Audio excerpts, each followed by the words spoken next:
Act 1 Sc1 of Macbeth. Once you're studying this scene, you know it's all about the witches. And of course, with every single scene in the play, there are themes. Now, there are two very, very obvious ones, supernatural and power. However, once in a while, you have something that's a little left field. And I'll argue that ambition might be linked to this. So where do we meet the witches? In a deserted place. And of course, once it's deserted, we know that they're being secretive.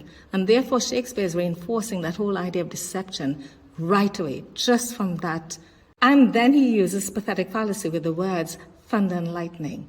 These are two of the most severe climatic conditions. Lightning has the power to destroy, and right away this suggests that perhaps the witches have the power to do the same. Not only are we talking about the witches, but there are three of them. Come on, not just one, not just two, but three witches. So that's a whole heap of power, a whole heap of chaos that's potentially there. Okay?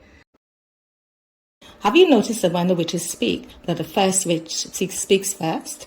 Because of that, we get an indication of authority and power.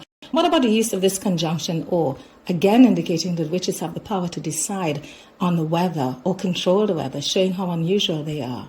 What have you noticed about these words? Yep, they're rhyming. And through the use of the rhyming couplets, Shakespeare is showing something. Now remember that even though power could mean strength, it also means doing something different. And by using these rhyming couplets, we are seeing that the witches are strange and less human because they speak differently from other characters in the play.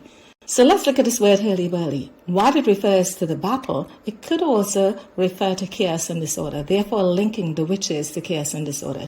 This could foreshadow lots of things, including the fact that while Macbeth won the promotion, later on he lost his integrity as he commits regicide and kills the king. And lastly, back again to the rhyming couplets. Some quotations allow us to go deeper, so let's take a look at this one, ere the set of sun.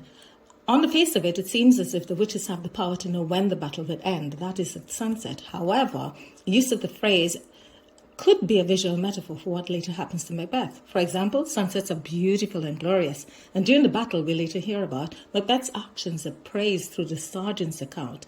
Take a little look. Because it's the sergeant speaking, that's the third-person narrative, and that gives greater credibility than if, let's say, Macbeth himself said that he was brave. And this makes him sound glorious when he excelled himself in battle and ruthlessly carved his passage through the enemy. As a result, he's rewarded by Duncan and promoted to become Thane of Cawdor. However, his vaulting ambition makes him crave more. Shakespeare's use of this visual metaphor subtly reminds us that after sunset comes darkness, which is mirrored by Macbeth's brutal actions as he believed the witches' prophecies and committed regicide in order to become king. The witches know where they'll meet Macbeth because they say they'll meet him upon the heath. Now remember, the heath is a large, wild and uncultivated piece of land. Through the use of this noun, Shakespeare is associating both Macbeth and the witches with the sword and lack of restraint. And of course, the fact that they say to meet Macbeth shows that they're targeting him, and the audience wonders why. Now, we then soon find out in Act 1, Scene 3, when they bring to light Macbeth's desires through the prophecies they make. Now we get to the fact that the witches seem to have the power to speak to animals, as the first witch says, "I come to Grey Malkin," while the third witch reassures her familiar that she'll be returning soon. Now, let's pause a little bit, because we need a little bit of social context here. Remember, during the Elizabethan era, it was believed that the witches had power as a result of the devil sending the witches malicious spirits to help them carry out their evil deeds. So these familiars would then appear in animal form. Just in case you're wondering, we're talking about a grey cat here and a frog. We all know this quotation, don't we? Yes, we've heard it many times. And Shakespeare uses fricative alliteration in the phrase fair is foul and foul is fair, through the words beginning with F, to make the witches sound sinister. Additionally, his use of trochaic tetrameter allows the audience to hear the witches' determination and strength as syllables are stressed while they chant these words. Okay, I'm going to try and beat this so you can hear what I mean. Right? Can you hear it? Right. Excellent. Now, the witches' power is again emphasized as they all work together to say these words. So remember what witches connote, okay? That they hate everything good and delight in evil is evident through Shakespeare's use of chiasmus.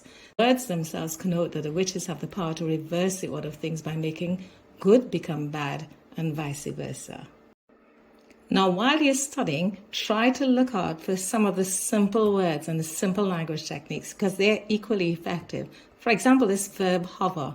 The fact that it can fly reflects that they have unusual powers. And what about this word fog? Yeah, again, Shakespeare uses pathetic fallacy to reflect the actions might be evil, as fog hides what is around you, perhaps suggesting that when you're involved with witches, you don't often see the truth. And then lastly, filthy.